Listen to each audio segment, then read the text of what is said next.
their mute buttons on. I'll just give it a couple of minutes to make sure everyone's absolutely joined in. Webinar today. It's been a long time coming. So I want to start by thanking everybody for attending and joining us today. If you're in Australia, you will be somewhere on the traditional owners' land, and in Perth, Western Australia, I'm on the lands of the Whadjuk Noongar people. So I'd like to start by paying my respects to the elders past, present and future, and acknowledge that Australia was never ceded. We have some excellent speakers today. I'd like to introduce you to Mr. Shlomo Dowan. He's from the UK WIN. He's going to present on the campaigns in the UK and his fantastic report on the climate impacts of incineration. We're also really fortunate to have Mr. Abel Arkenbout from Toxico Watch in the Netherlands, who is represented on numerous UN committees and is an expert on the emissions of incinerators, and we're really looking forward to hearing from him about the experience of EU incinerators and his research in that area. We're also really lucky to have Mr. Lee Bell from Western Australia, who's an expert on dioxin and persistent organic pollutants, and he'll be speaking on the impacts of dioxin emissions from incinerators. Firstly, I do want to say a huge thank you to the International Pollutants Elimination Network, who is assisting us technically and hosting this webinar for us. It's a real benefit to us here in Australia to have the support of this international organisation, and both Mr. Arkenbout and Mr. Lee Bell do research for this organisation. So I'm going to start by giving you a short presentation myself, just to give some context to what's happening in Australia. Then we'll be going to Mr. Dowan to hear about the UK experience. That'll be followed by Mr. Arkenbout's presentation, and then Mr. Bell's presentation. After those presentations, then we're going to open up for a question and answer session. So to participate in the question and answer session, you'll see a little hand there. You'll be able to raise your hand, and we'll be able to take your questions. Throughout the webinar and throughout the Q&A session, you can also write in the chat section down the side there. So if you have any questions, you can type those in there.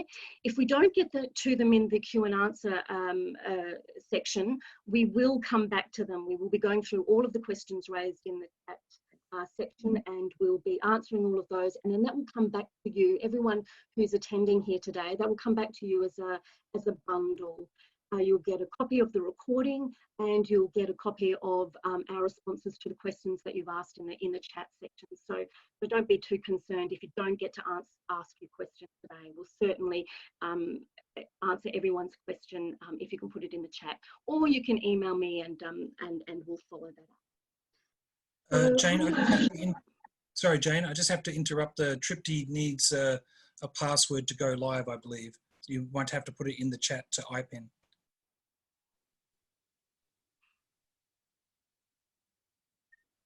Okay, just bear with me a minute.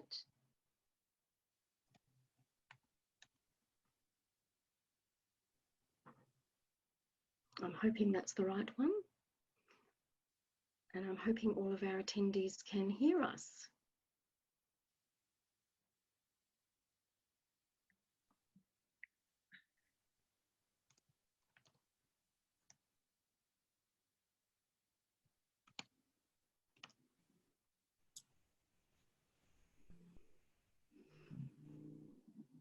The attendees can hear. I think it's just a matter of the other platforms. Okay, no worry. Well, while that's happening, I will go to set up my presentation here so we can get started.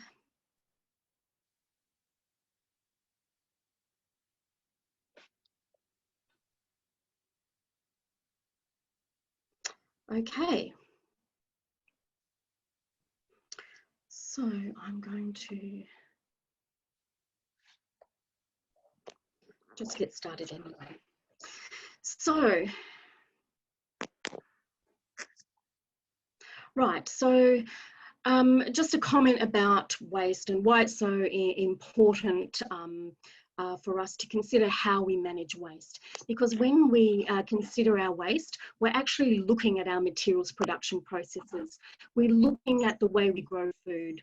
We're looking at the way we make the things we use in our world, whether that's plastic, electronic goods, paper, cardboard, whatever. It's a window into our materials production processes. So that gives us an insight into the issues of sustainability, those climate impacts, and what a fundamental issue waste management is in our world in relation to how we live, how we manage it, and what the consequences are for our health and environment.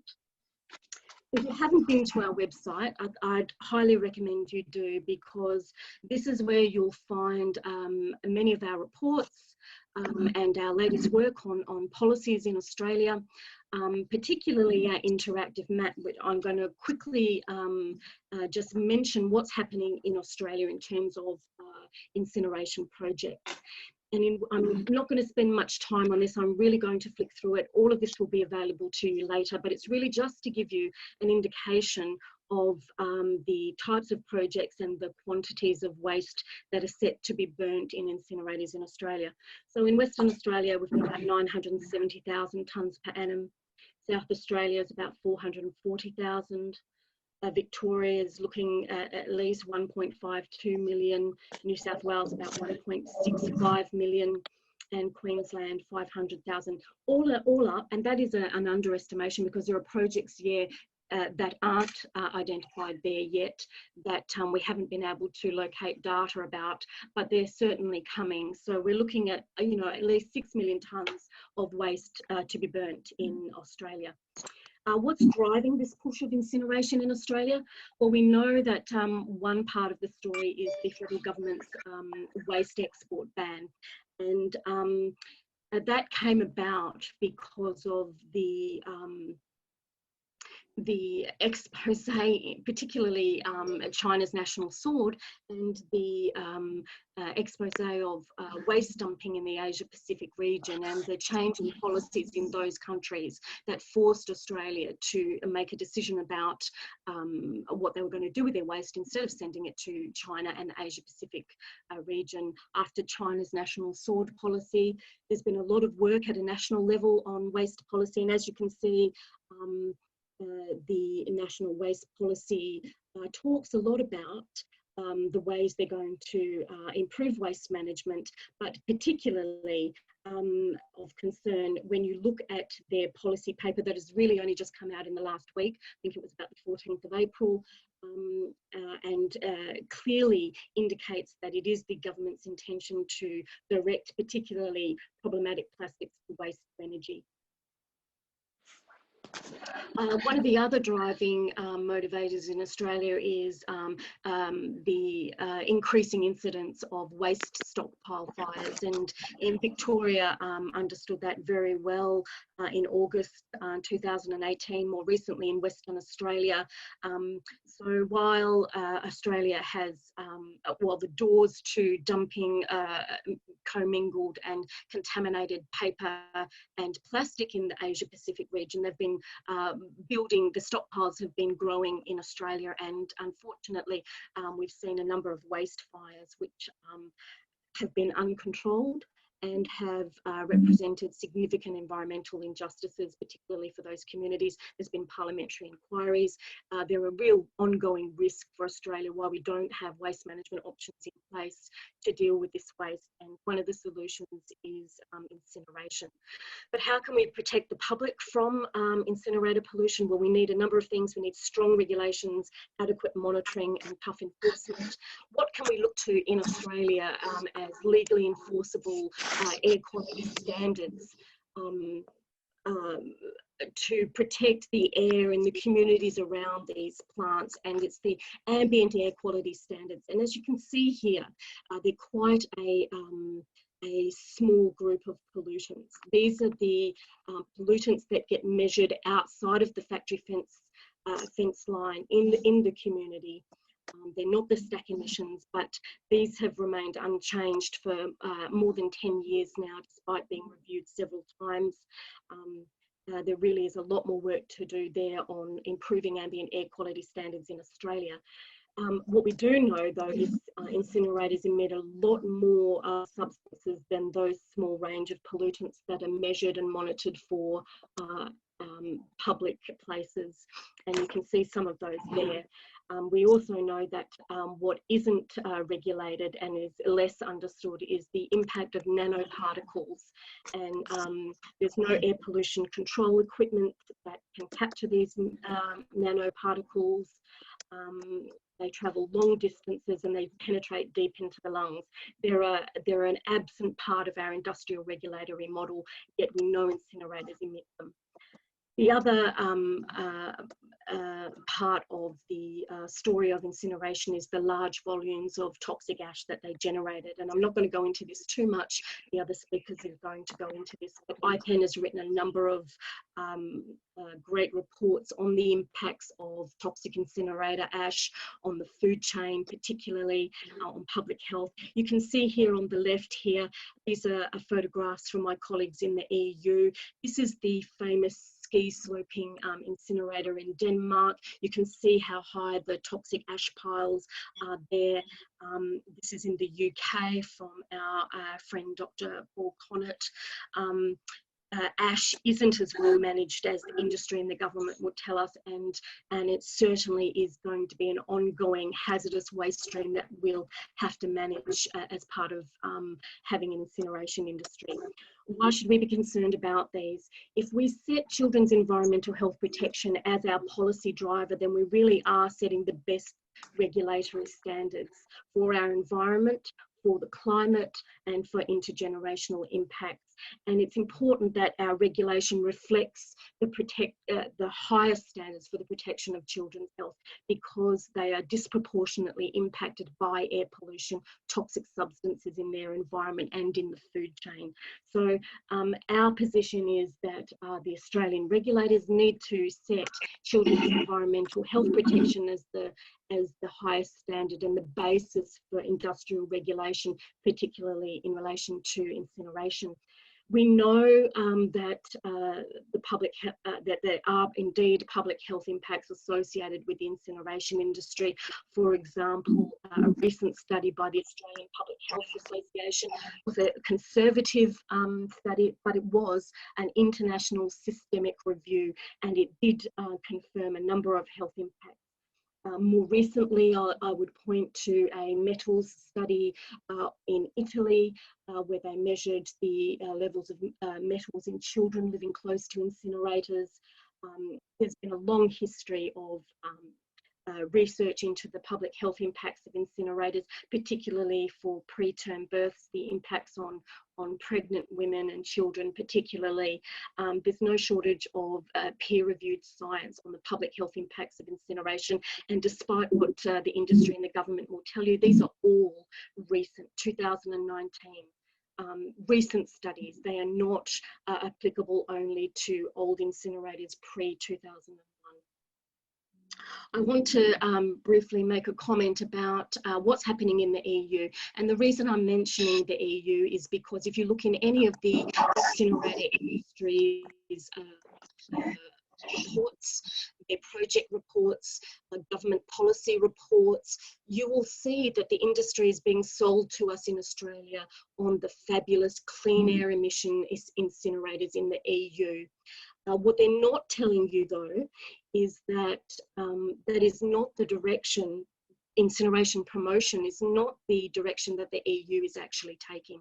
The European Commission, in their report, clearly states here that they, in fact, have legislated for member states to separate their organic waste. That's a big chunk of the waste stream that causes huge amounts of methane and is completely inappropriate to be incinerating. But they go further and recommend that there should be taxes on incineration, that there should be a decommissioning of old facilities and a moratorium on new facilities. So that's the direction that the EU is taking.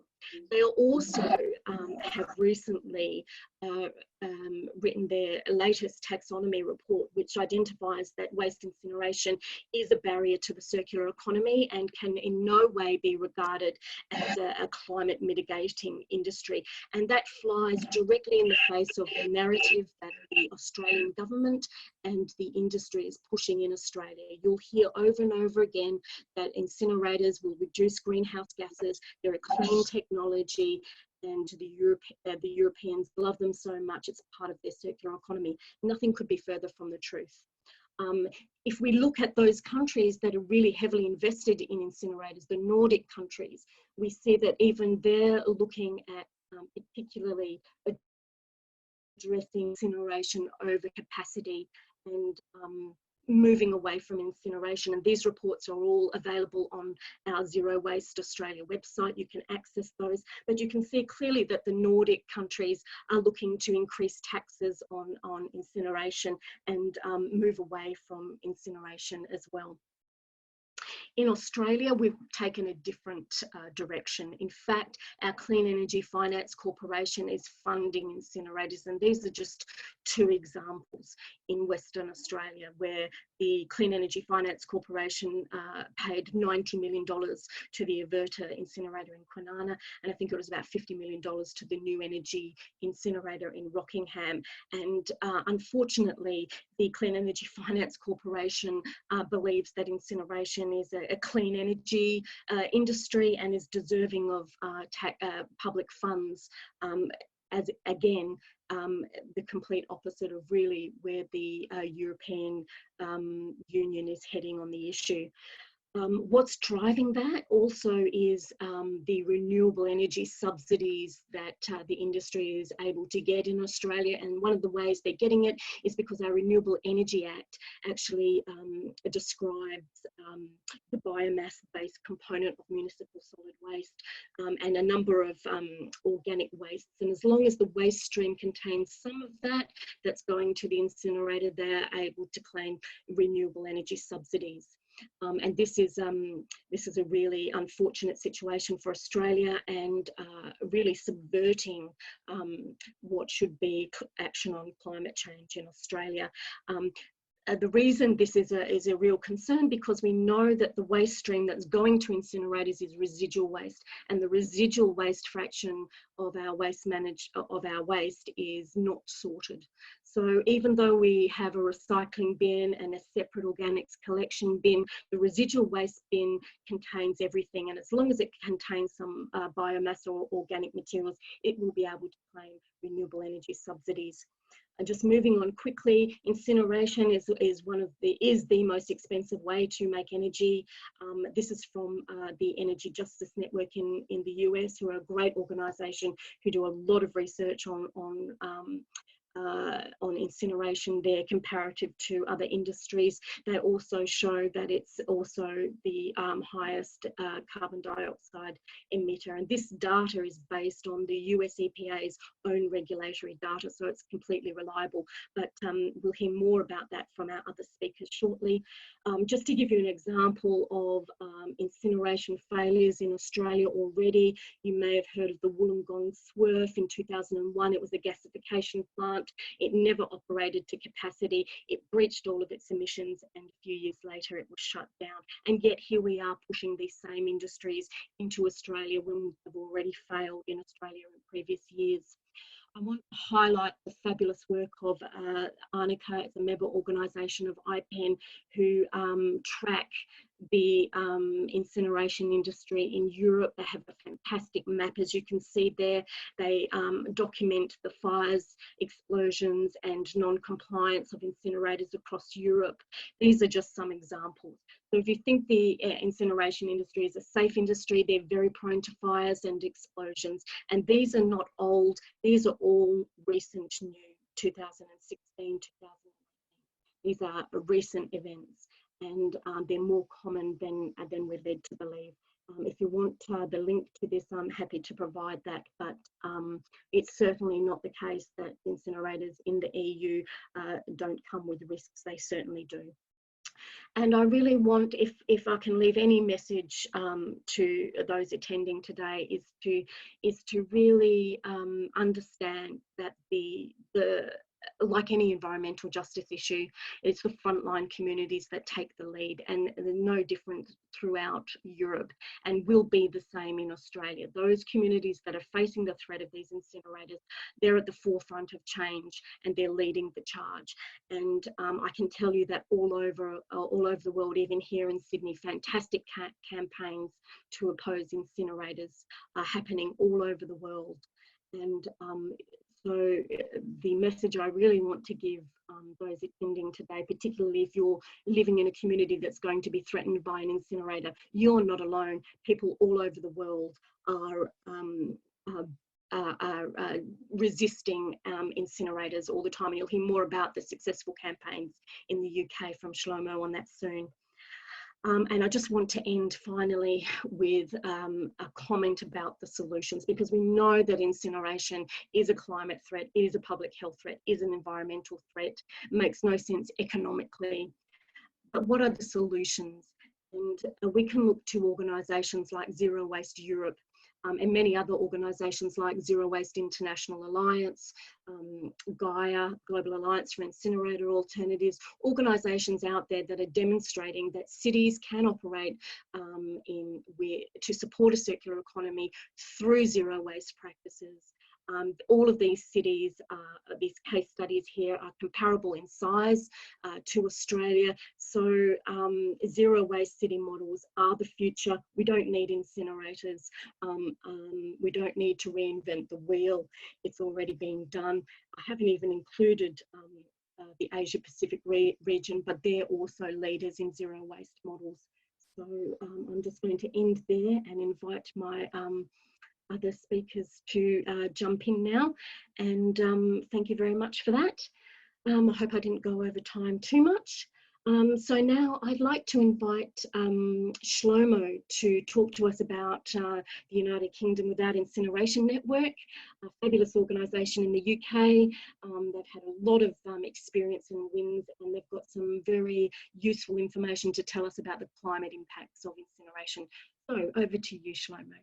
Thank you very much, Jane. Thanks for the introduction, and thanks also for your presentation. It leads in very well to my presentation, which will major in the climate change impacts of waste incineration in the UK, but which begins with a bit of context. So in the UK, there is one national organisation, UK WIN, or the United Kingdom Without Incineration Network. We're all UK winners here. There are more than 60 incinerators that are currently operating or under construction in the UK. Between the national organisation and our member groups, we have successfully, over the last 10 years or so, managed to prevent more than 100 incinerators from going forward. There are a further 80 or more incinerators in the pipeline that also need to be stopped.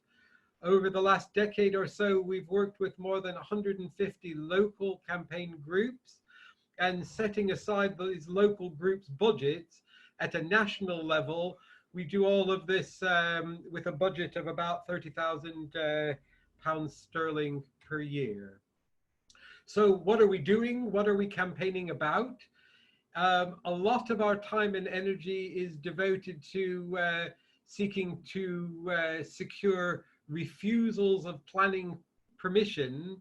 So a planning application is presented, hopefully it's refused at the local level, it can then be appealed and it goes to some form of public inquiry, and evidence is offered, expert evidence, and decisions are made. In those instances where we are not able to secure a refusal, we can at least have stricter conditions imposed, for example, requiring compliance with the R1 formula so that at least the efficiency is better than absolutely terrible. We campaign for stricter permitted emissions limits. So although there are emissions limits that go across, emissions limit values that go across Europe, there can be reasons why individual facilities can have more strict limits imposed, and we campaign for that. We also campaign for higher recycling targets at both local, regional, and national levels.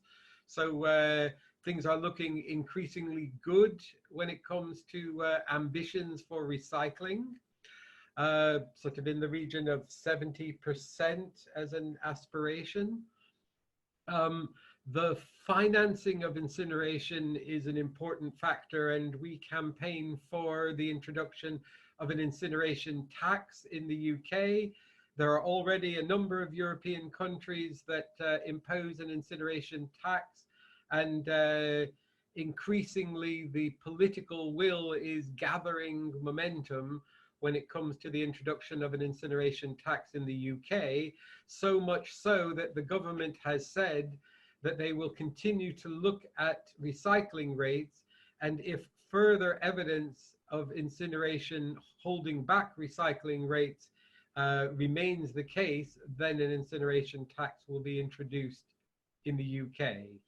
We campaign for green money, as it were, not to be devoted to incineration in the UK, and we look to challenge greenwash from the industry and from investors, and we look to hold those investors to account. So not only are those companies that are profiting financially from running or owning an incinerator responsible, but also those who invested to allow that build to happen in the first place, whether they are insurance companies or hedge funds or others with money to burn. Obviously, when it comes to finance, one of the ways that incinerators that have secured planning permission end up being prevented is when they fail to reach financial close, and then the incinerator doesn't go ahead. And there are many examples of that in the UK. We also campaign for the government to support local authorities, councils, municipality governments to renegotiate or exit their long-term waste management contracts. Often these contracts come with put or pay clauses or minimum tonnage guarantees that begin to manipulate the market so that it actually becomes less expensive to incinerate than to recycle. This is unacceptable. We are obviously keen for the incentive hierarchy or the charging hierarchy to match the waste management hierarchy so that it is always less expensive to do the right thing. We are calling for a moratorium on new waste incineration capacity, and we've had some success with that. We've had members of parliament from across all of the different political parties active in parliament in the UK signing up to a call for a moratorium on new capacity. That is not yet government policy, but we're working on that. And of course, we look to influence the discourse, the discussion, the way that the issues are portrayed in the mainstream media, television, newspapers and the like, in the trade press, as well as amongst environmentalists. It's been very important to win over environmental campaigners and to alert them to, in particular, the adverse climate impacts of incineration. So I'll take a breath and introduce you to the report that UK Wind produced back in October 2018. The report, which will be hopefully available to you all in the bundle and which is already available at ukwind.org.uk/climate, looks into the direct CO2 emissions from mixed waste incineration, the CO2 that is released per unit of electricity generated compared with other forms of electricity generation, the relative CO2 emissions of incineration compared to landfill, the recyclability of the feedstock used for powering incinerators, and the massive unpaid climate cost to society. So I'll go into those, and then obviously I'm happy at the very end to take questions that relate to these topics. And as Jane suggested, even if we don't get to your question verbally today, we'll catch up with them in writing in due course. So a little bit about the science here. CO2, or carbon dioxide, molecules are made up of 1 carbon atom and 2 oxygen atoms. On average, about 27% of the residual waste in the UK that is used for feedstock is comprised of carbon. Some of it is carbon free, some of it is full of carbon. So glass, not so much carbon; brick, not so much carbon; but plastic, lots of carbon. When it's burned, that carbon combines with the oxygen in the air to produce CO2. So that's how it is possible for 2 tons of CO2 to come out of burning 1 ton, for example, of plastic. Because oxygen is heavier than carbon, 1 ton of carbon, if you're burning 1 ton of carbon, you get 3.66 repeating 6 tons of CO2 on average. Plastic is around 52% carbon, so burning 1 ton of dense plastic releases nearly 2 tons of CO2. So because conventional plastic is derived from petroleum, it is a fossil fuel. Obviously, there are non-traditional plastic substitutes made from potato starch and the like. But when we talk about plastic, we're usually talking about a material that originates as oil. And the CO2 from the plastic is called fossil CO2 because of its ancient origins, like coal. The CO2 from organic matter is described as biogenic CO2, and for some purposes, some leave these emissions out completely when calculating incinerator emissions. Obviously, many argue that biogenic CO2 should be included in these figures, not least because the environment does not differentiate between biogenic and fossil CO2. That is an artificial human construct, and one that obviously is there to protect the biomass and incineration industry. In the UK, about 1 ton of CO2 is released for every ton of waste that is burnt. And these are not UK WINS figures, these are government figures that provide a range, and 1 ton is in the middle of that range. And roughly half of this is fossil CO2, with the other half being biogenic. In the name of not being accused of being unbalanced in one direction, we pushed in the other direction. And so our report actually, by and large, sets aside biogenic CO2 and focuses on the fossil CO2. So in that sense, it is conservative. The release of CO2 from incinerators exacerbates climate change and comes with a cost to society, including a financial cost, that is not paid by those who are actually incinerating the waste. An update from the time that we produced the report, where we had 2017 figures. In 2018, the 42 incinerators that were then operating in the UK released a total of nearly 11.5 million tons of CO2, more than 5 million tons of which were from fossil sources. That 5 million tons of fossil CO2 resulted in an unpaid cost to society of around £350 million. Because incinerators operating today are likely to continue to operate in 10, 20, even 30 years' time.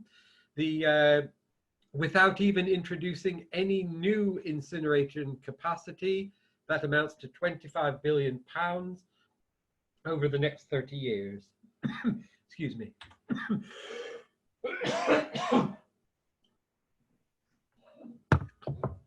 While I'm coughing, you can see the relative comparison of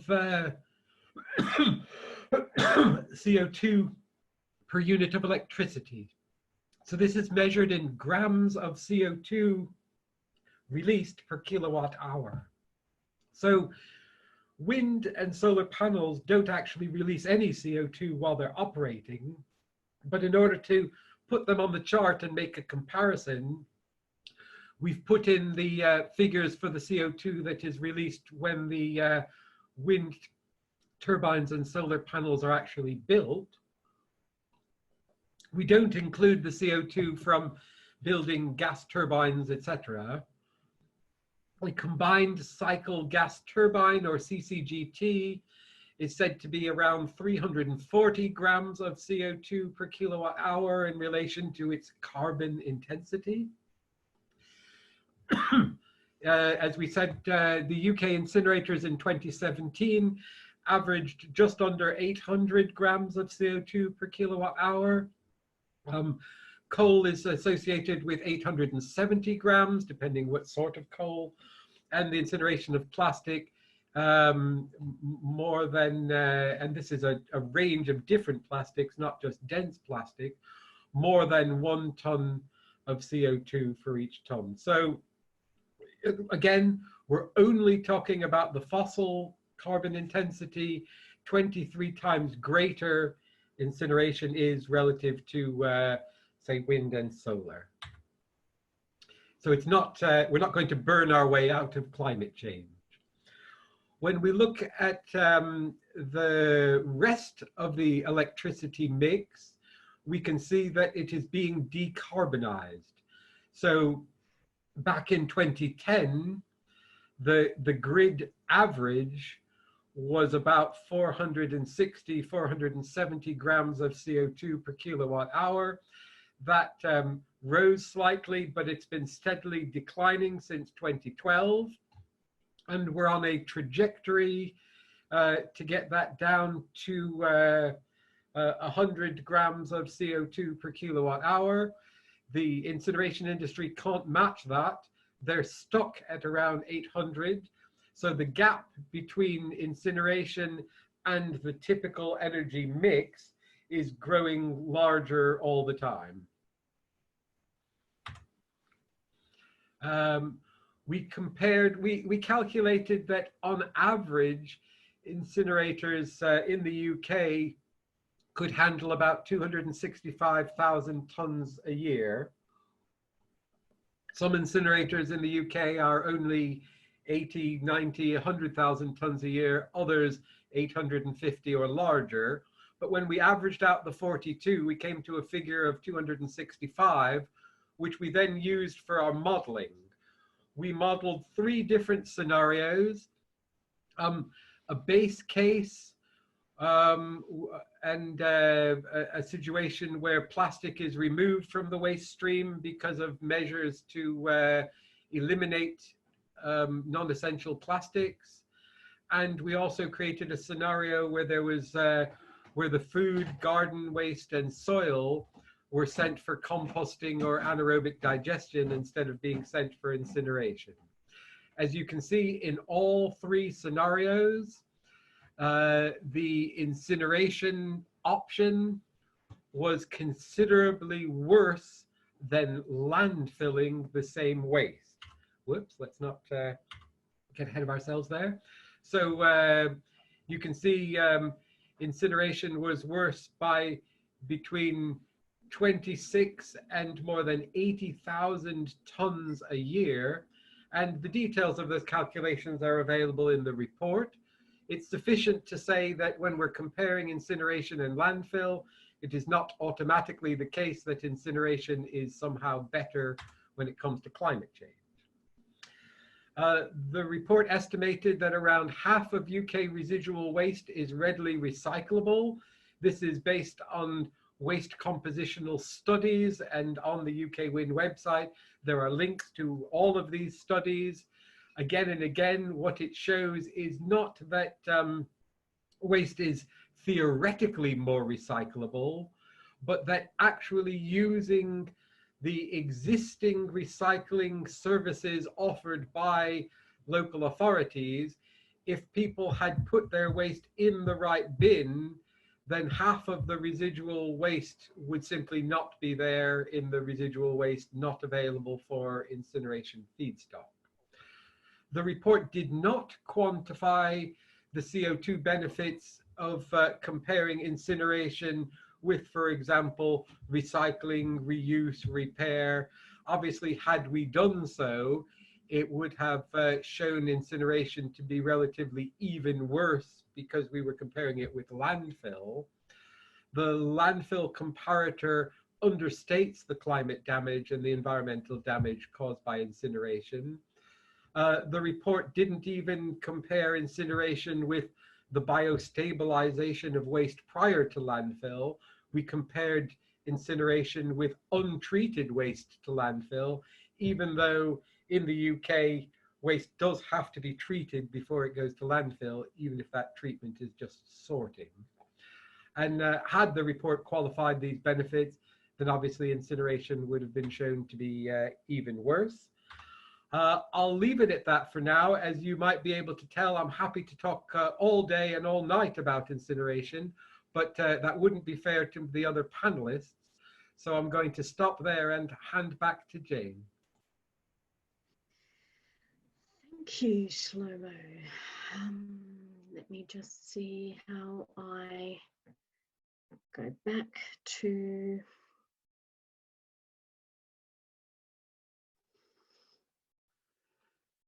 Okay, can you just close your screen down, Shlomo?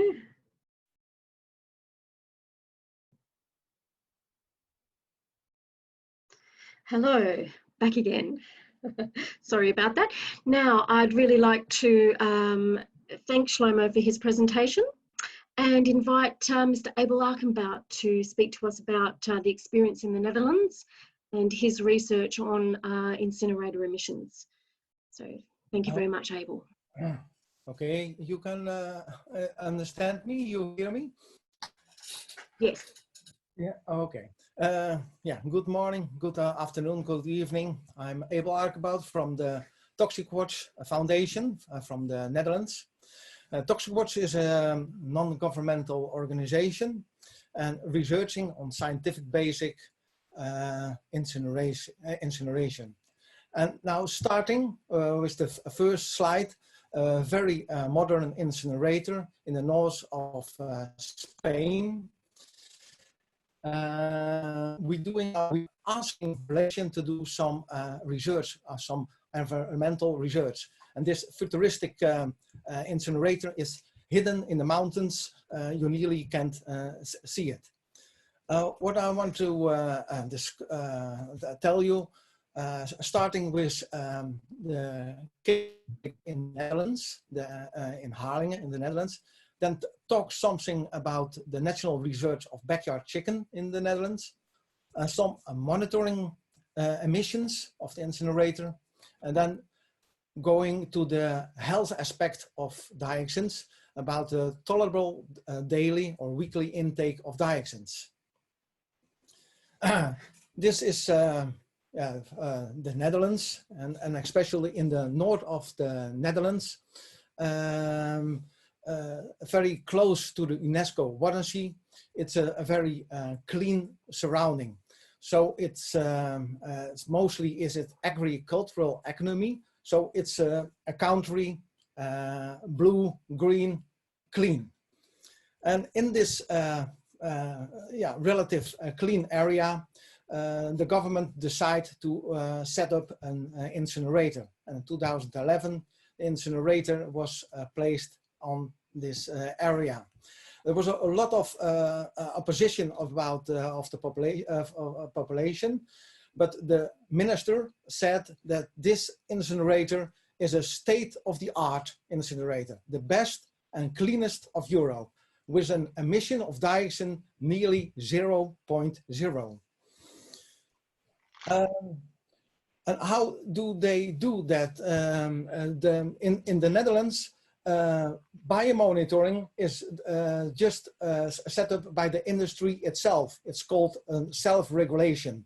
So what the incinerator is doing is taking biomonitoring, for example, dioxins. What they do is taking 2 times a year some milk from cows far away, 5 kilometers away, and just check it. And the population of the Netherlands, the Toxic Waste Foundation, please, can you evaluate this program, and can you give an alternative to measure the dioxin emissions, because they don't trust the government and incinerator. What we do is we taking the hen, just the chicken, as a model of a monitoring. Why do we do that? A hen is in the middle of the environment. It has an optimum of relation with the environment. It picks up worms, it picks up snails and insects, grass, soil. So when the hen is picking up his feed, and also persistent organic pollutants, POPs, then it's bioaccumulated, it biomagnificates in the hen. It is also, you can see a biotransformation in the hen and in the egg, and you can see a xenobiotical metabolism. And we also do something else. We also use not the conservative GCMS, but we use bioassays, for example, the calyx. So we can do a lot of more. And why do we take calyx? There's a difference between the chemical analyzers. Chemical analyzers just only pick out several substances, and a bioassay can take a whole group with effect of dioxins, because dioxins are a group, a lot of substance has dioxin-like activity. It is not only related to only dioxins, but there are furanes, there are dioxins like PCBs, and also polychlorinated naphthalines, and there are also more substances who are dioxin-like. What is our approach? We approach to, here you can see the red spot, that is the incinerator, and we take all circles of 2, 5, 10 kilometers, and we take all eggs around it, and the eggs are from just the population, from backyard chicken eggs, just in the backyard of the people. And the green spot, that's the spot where the incinerator and also the government is monitoring the dioxin deposition in the surroundings. And we'll see. There's what you see, this the incinerator is in a circle, and then the biomonitoring program of the government in the incinerator is just far away, more than 5 kilometers, and they never find elevated dioxins in the environment. Now, what we find, you can see on the left side, we find a lot of elevated dioxins in the eggs, and when you go more off the incinerator, you can find some green eggs. This was published in the media, also on television program, and then the government act with it, and they verified with GCMS this results, and they find it was right. Then to show you was following a national backyard chicken eggs research by the government. And you can see in the province, it's possible to have green X. Green means X you can use for safety use. But there were also red X in this. And then we're gonna do some research, and we find that all the red X were just coupled with incineration, not just normal incineration, but biomass incinerators. And that's a program now in the Netherlands, very promoted and funded. But what you see, it's a little bit alarming, because biomass incinerating gives the possibility for co-incinerating, and that's happened a lot of times. And this will be a next research, and probably also together with the government. We take in another slide that's a research of the IPEN, Arnica, and you can see that X you can use to all kind to target hotspots like the PVC industry or scrapping industry or whatever. We're going back to the some monitoring issues in the Netherlands, in Harlingen, because when this ag research was coming to the government, the people want to really control the emissions of the incinerator. And in the Netherlands and mostly in the rest of in the world, the measurements of the flue gas is done by short-term measurements, and it means that 2 times a year, 6 hours, it began measured, and these measurements are pre-announced and only under steady state conditions. And the results are most of the time very, very low. What we do is we take a program together with the government, a long-term sampling, and we could sampling 95% a year of the flue gas. And yeah, we also measured in other than normal conditions, and we analyze also other substance, other EPOPs than only dioxins. We come further on. We were a little bit, yes, what we find was alarming. Yeah, and we just gonna tell you 5 points to show you that there are 5 hidden emissions really not ever seen. The first one is there's a structural sample error in doing short-term and long-term.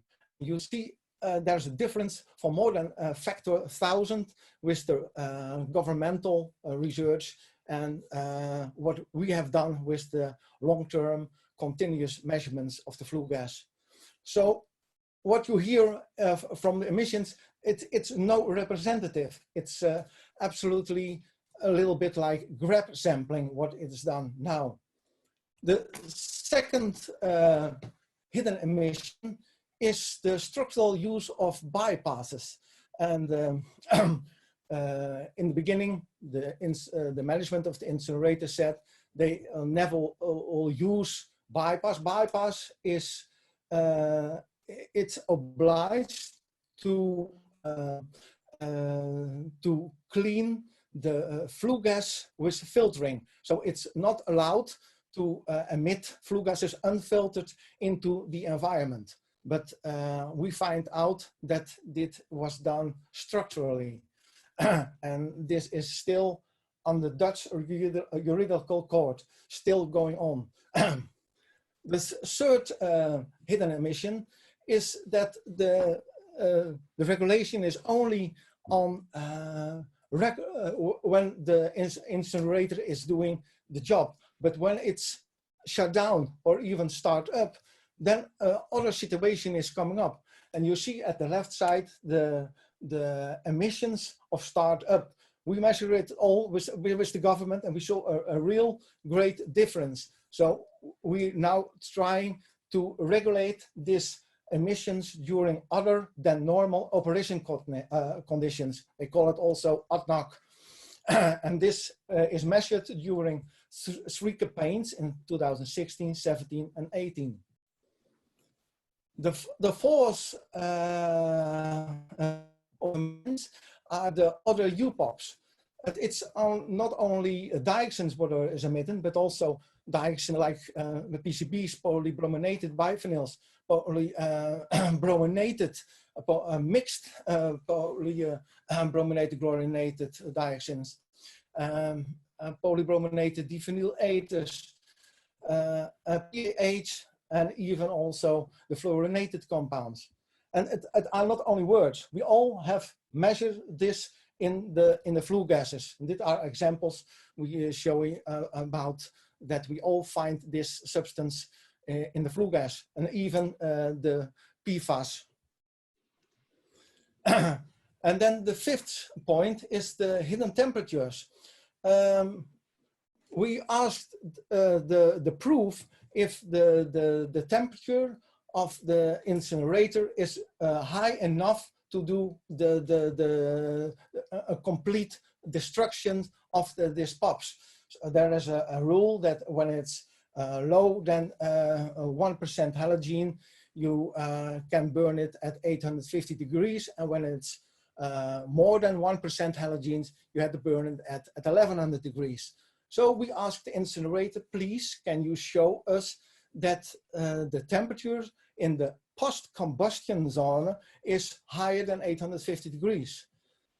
Still till now, they haven't shown us the result, and this is also still on court and the Dutch juridical court, because we think that the incinerator is not having the 850 degrees. But there is also another point that maybe the most modern incinerators are at 850 degrees. For example, plastic like polystyrene had to be burnt at more than 1000 degrees. So modern plastics like this had to be burned at higher temperatures. If it's been low temperatures, even at 900 degrees, a lot of PAH and a lot of other substance will be produced unintentionally. And then we come to the health factor, because the EFSA is last year come with a message that the dioxins had to be lowered with a factor 7 in daily or weekly tolerable intake.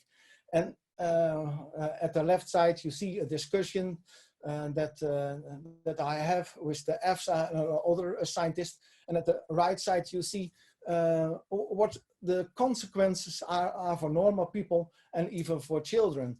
It really means that the dioxins are under threat, because the consuming only one egg will just take a hazard to the little children. So dioxins are still a serious issue. The health of the population is still under threat. Thank you. Okay. Thank you, Abel. Stop. Thank you so much, Abel. Okay. Really useful information to hear firsthand from those people in the EU living next to these incinerators, and it really does go some way to explaining why industry can churn out these compliance regulatory data that all looks good on paper, and yet in the environment we see higher levels in eggs and in the population's health. We see all these cancers and diseases, and with that kind of information and data, it makes sense. It starts to give us a realistic picture of what's going on, rather than the industry narrative, which is that everything is clean, and it's really only clean air that comes from EU incinerators. So now I have the pleasure of inviting Mr. Lee Bell from the International Pollutants Elimination Network to talk to us a little bit more about dioxin specifically. Thank you, Mr. Bell. Okay, just a moment. Hello everyone, can you hear me okay? I'm coming through? Yes. Yes, thank you. Hi everyone, my name's Lee Bell. I'm the IPEN Mercury and POPs Policy Advisor. IPEN is an international organisation that works for a toxic-free future for everybody. A part of our work relates to persistent organic pollutants, or POPs, which Abel was just talking about in terms of incinerator emissions.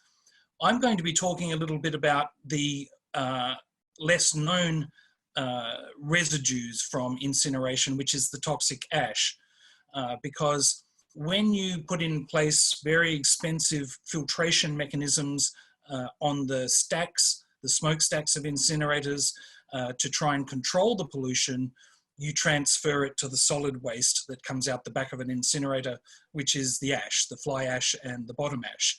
So a lot of incinerator companies will tell you that they've dealt with the dioxin problem. Abel made it quite clear that that's not the case, and that the monitoring regime, even in the strictest regimes in the world, is fallible. It has holes in it, and it's not representative.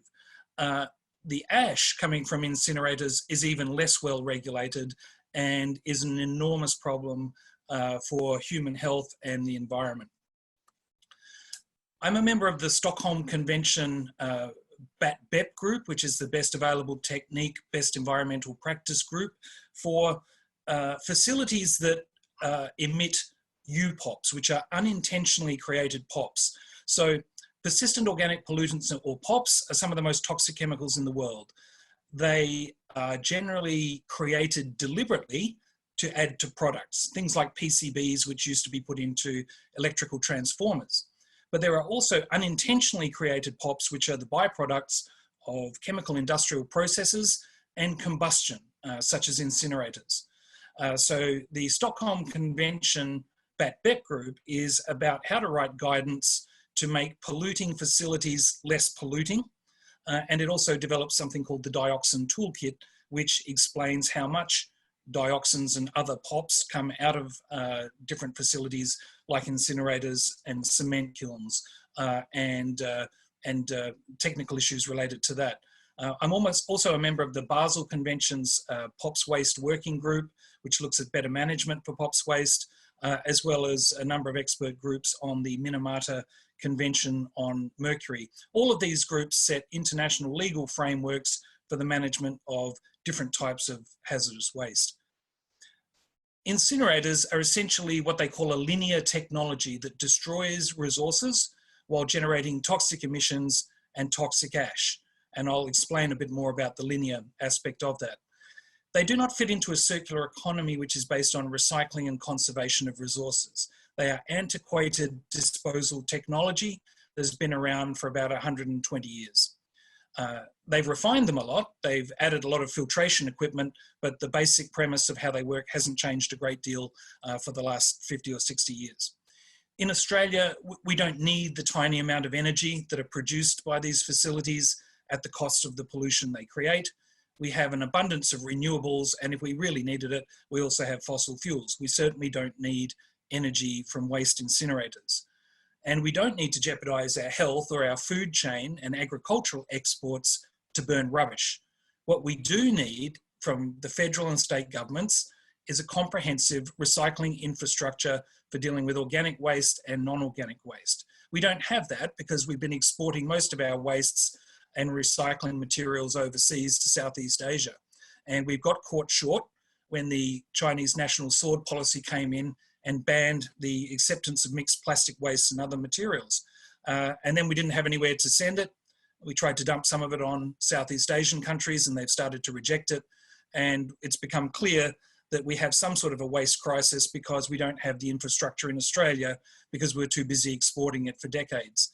And so now this has provided a void, if you like, for incinerator companies to rush in and convince lazy politicians that we need to burn our waste as a quick fix.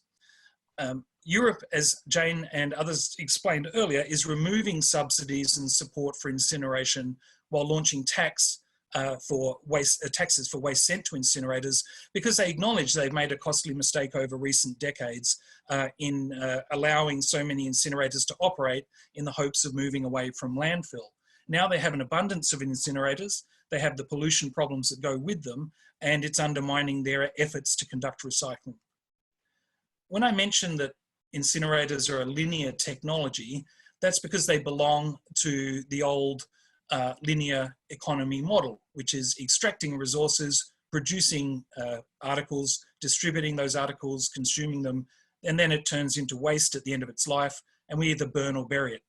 In the circular economy, we attempt to keep all of those resources operating in a loop through our economic system, through production, distribution, consumption, repair, reuse, recycle, then into the recycling sector and feeding it back in to the production system again, without having to either extract new resources or destroy the resources at the end of the process through burying or burn them.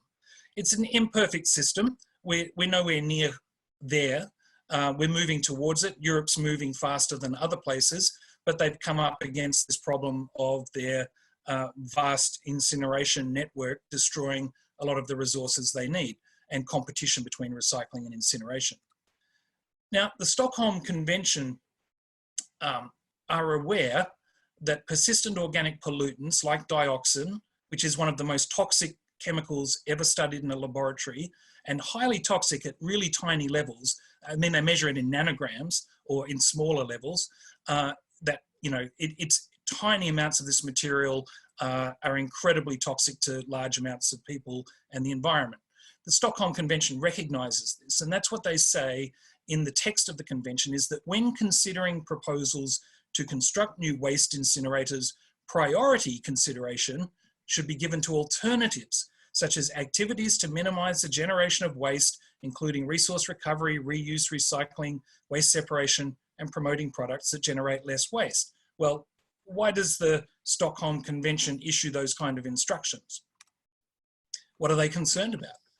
Well, for many decades, studies in Japan, Spain, and Germany and other countries have shown that incinerator workers or children or other residents living near incinerators have significantly higher blood or urine levels of dioxins, furans, which are very closely associated, polychlorinated biphenyls, which are PCBs, hexachlorobenzene, which is another type of POP, and a variety of other toxic chemicals, compared to control groups or to the national averages.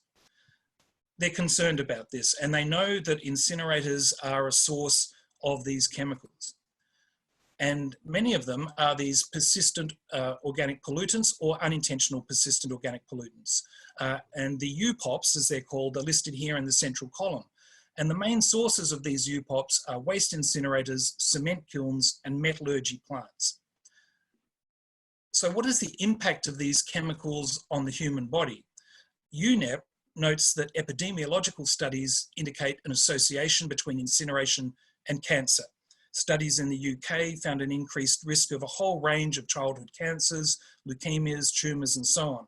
Studies in France, Japan, and Italy, United Kingdom and Sweden found another range of different types of cancers that are all associated with populations living near incinerators. Some of these incinerators were older models that were operating in the 1980s and 1990s, but not all of them.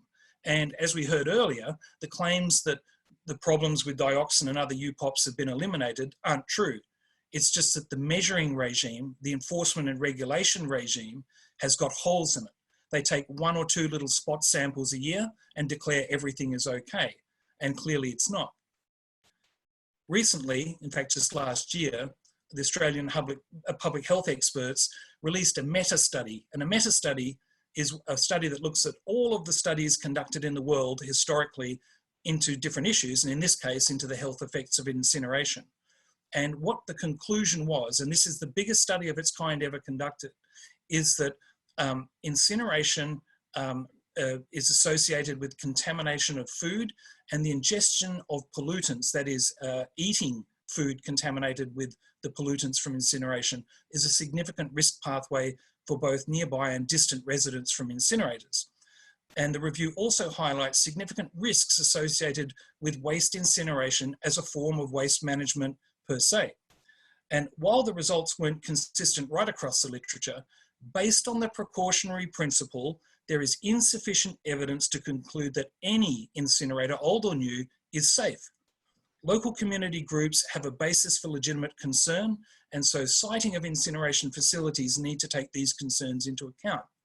So when local communities protest the siting of an incinerator, they're doing it for a legitimate reason that is supported by global meta-studies showing that these incinerators cannot be labelled safe, they are a risk to food production, and they are a risk to human health. And so how does dioxin get into our food? And how does it affect people? Well, actually breathing it in from airborne emissions is the least of your worries. It's certainly a problem, but the real problem actually comes from deposition of these contaminants into the food supply.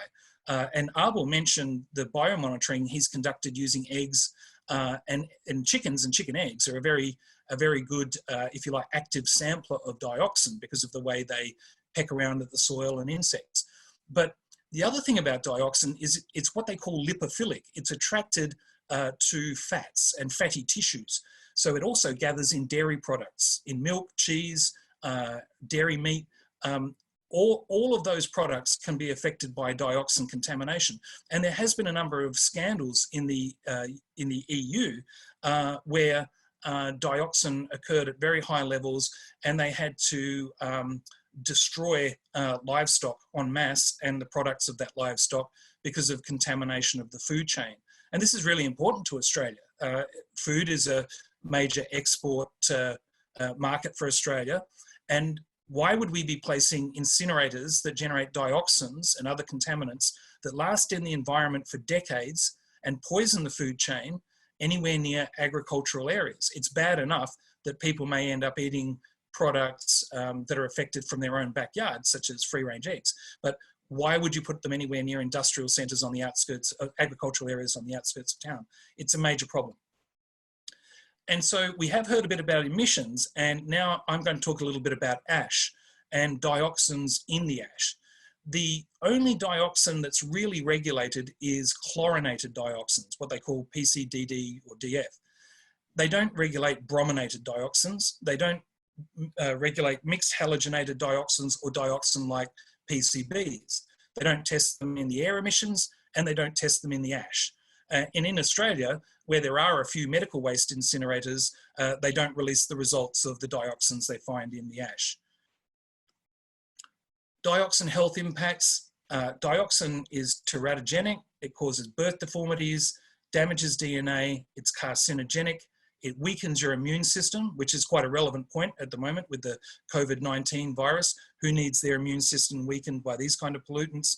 It's toxic to the liver, and it creates a number of other health endpoint problems, including diabetes, endometriosis, and endocrine system disruption. The picture of the poor children to the right is Vietnamese children who are suffering from birth defects as a result of their parents' exposure in the Vietnam War to Agent Orange. Agent Orange is made of two chemicals, including 2,4,5-T, that contain dioxin at high levels as an impurity from the manufacturing process. So when they sprayed it all over the foliage in Vietnam, it stayed there and it's sat there for decades, and it's still there. And it's causing birth deformities in children and no doubt cancers and other problems in people in Vietnam. So what kind of volume are we talking in terms of bottom ash? Bottom ash is the ash that gathers at the bottom of the incinerator, and fly ash is the other type that gathers in the air pollution control equipment, the scrubbers and the filters that extract the pollutants from the chimney stack. And they're things like bag houses and electrostatic precipitators. They basically knock the fine particles, not all of them, but a lot of them, out of the flue gas emissions, and they trap them. And this is where very, very high levels of UPOPs and dioxins and other chemicals are actually trapped. So the bottom ash comes from, as it would seem, the bottom, and the fly ash is the material trapped in the pollution control filters. So for every 1,000 kilos, for every ton of waste burned, roughly 300 kilos of toxic ash is produced. The figures vary a little bit. Some industry people suggest that it's 250 kilos. In other results, you see 320 kilos. So roughly around 300 kilos of ash for every 1,000 kilos of waste burnt. And of that 300 kilograms, about 5% or 15 kilograms, and again, it varies a little bit, is the fly ash from the air pollution control equipment, which is heavily saturated with chlorinated dioxins and other UPOPs. The rest of the ash is the bottom ash. Now, it's contaminated with lower levels of heavy metals and POPs than the fly ash, but it has relatively higher levels of unregulated, untested brominated dioxin, mixed congener dioxins, and so on, and dioxin-like PCBs, which have been implicated in food chain contamination in other countries. In Victoria alone, we're talking about 1.6 million tonnes of incineration capacity that are being proposed with a whole number of incinerators on the books there. If you were to go ahead and build all those and process that 1.6 million tonnes, it will require new hazardous waste landfill capacity of 80,000 tonnes per annum for the fly ash, or 2.4 million tonnes for the lifetime of the incinerators, which is about 25 to 30 years. And for bottom ash, additional capacity of 400,000 tonnes a year is required, or 12 million tonnes for the lifetime of the incinerators would be required. Now, you're often told that incinerators will be some sort of a solution to landfill. Well, there's 12 million tonnes of ash there that says that they won't be. And what I'd like to know is in which electorate will these new hazardous waste landfills be constructed, and who are the brave politicians who will promote them and face their electorate? And what might these toxic ash landfills look like? Well, here's one example. Covanta, a very large incinerator company, has this combined ash monofill in Massachusetts in the USA. And when I say combined ash, they mix their fly ash with the bottom ash and just leave it here in a large mountain to blow in the wind. In Germany, the fly ash has to be buried deep in old salt mines up to 1 kilometre underneath the earth because it's so hazardous they don't take the risk that it might one day leach out of a landfill and into the groundwater supplies or blow around in the wind. They have to put it in stable salt geological formations, and it's incredibly expensive to do. So how does toxic ash poison the food chain? You'll see on the right there a report by Arnica and IPEN, and also the National Toxics Network from Australia, who I'm a member of. And basically, what it talks about is mismanagement or poor management of ash throughout the world from incinerators, and how it's escaping into the environment from landfills, from dump sites, from poor storage and so on, and how it actually gets into agriculture. And in many cases, incinerator proponents are talking about how they're going to make bricks out of it, how they're going to mix it into soil amendment and apply it to agricultural land and so on. It would be a disaster because that's when you start getting the persistent organic pollutants, which never go away, in entering the soil profile, picked up by chickens, picked up by dairy animals and so on, and contaminating the food chain. Now, this isn't just speculation, this is actually happening. If we look at toxic management and products in terms of the ash, there's proposals to turn it into bricks, construction materials, landscaping materials, and so on. On the left is a waste incinerator in Wuhan in China. On the right is the bricks which are manufactured from this type of ash. And the red circle shows you something that most people don't want to talk about, and that is the degradation of the bricks, the dust and fragments that are sitting there just from the production process. These things haven't even left the production yard, and you can already see the dust. When you put it in a building, anyone who's ever done construction work or used bricks knows that bricks get cut. They get cut with saws, they get chipped with trowels and so on. More dust, more release of dioxins and other materials that are in the ash into the environment. What happens at the end of the 25, 30-year lifespan of the building when the building is demolished? You smash the bricks down, you create another mountain of dust and particulate that enters the local environment and then is transferred to perhaps a landfill, or these bricks get recycled into another construction. And so the uncontrolled release of dioxin and other POPs continues into the environment through the products they claim are binding these materials together. I don't intend to read all this material, but it's a part of a study that I co-authored with another colleague about what happens when you add dioxin-contaminated ash to soil in agricultural situations and how it contaminates the food chain. Just to boil it all down, without all the technical jargon that's there, the current limit on dioxins in waste is 15 parts per billion. If it's less than that, it can be dumped on land in agricultural applications, and you can pretty well do just about anything you like with it because it's not regulated below 15 parts per billion. However, the studies that we've conducted found that anything over the level of 0.05 parts per billion in land-based application will lead to unacceptable contamination of the food chain. And what the other text there is explaining is how eggs, in free-range eggs, when the chickens were exposed to levels in the soil that should have been within the safe and legal limits, actually resulted in those chicken eggs being many, many times the safe European level for consumption. So what we're saying is that the current regulation of ash in Europe is too slack, and it's allowing contamination of the environment and agricultural product. In Australia, there's virtually no regulation of ash. We haven't had an incinerator industry operating in Australia. And so there is an immature regulatory system operating here. And even if they were operating at a mature level, and even if they were applying the best European standards, we could still expect to see food chain contamination and our food products contaminated by these materials. So just stepping backwards a moment to, if you like, how to control emissions from an incinerator, you have to adopt what they call best practice. And under the Stockholm Convention, they have best available technique and best environmental practice, which is phrases that have been tortured by incinerator proponents for many years and have come to mean just about anything. But in reality, there are very strict guidelines about what that bet means.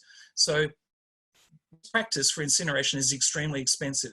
And there's a list there of what's actually required to partly to meet the requirements. If you look at the diagram on the right, you'll see that the combustion zone of an incinerator, where they actually burn things, costs around $50 million, give or take $10 million, to construct and to set up. The air pollution control part on the right in the red circle costs more like $500 to $600 million to construct.